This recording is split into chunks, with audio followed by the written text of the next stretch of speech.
Tired of subscription fees and data privacy concerns with your automation workflows? Today, we're diving into how to self-host an 8n completely free, giving you total control over your data and workflow environment. First, you will need a server. This can be a VPS, a cloud instance, or even an old computer you have lying around. Make sure your server has a public IP address and a domain name pointed towards it. Now, using your terminal, SSH into your server. We're going to install Docker and Docker Compose, which will make the process incredibly easy. Execute the commands to install Docker and Docker Compose. These commands will vary slightly depending on your operating system, but you can easily find the correct commands on the Docker website. Next, create a Docker Composable file. This file will define the services needed to run an 8n, including the N8n instance itself and a database. In the Docker Composable file, define your N8n service, specifying the image, ports, environment variables, and volumes. The N8n documentation provides an example Docker Composable file that you can adapt for your needs. You will need to define environment variables such as the database type,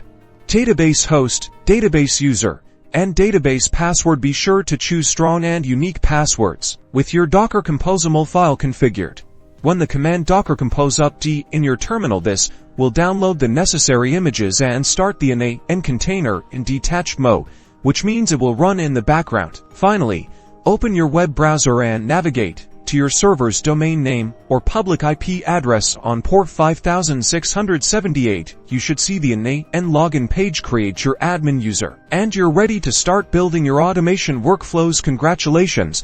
You are now self-hosting an 8n for free. Enjoy the freedom and control of self-hosting your automation platform. Be sure to like and subscribe for more tutorials.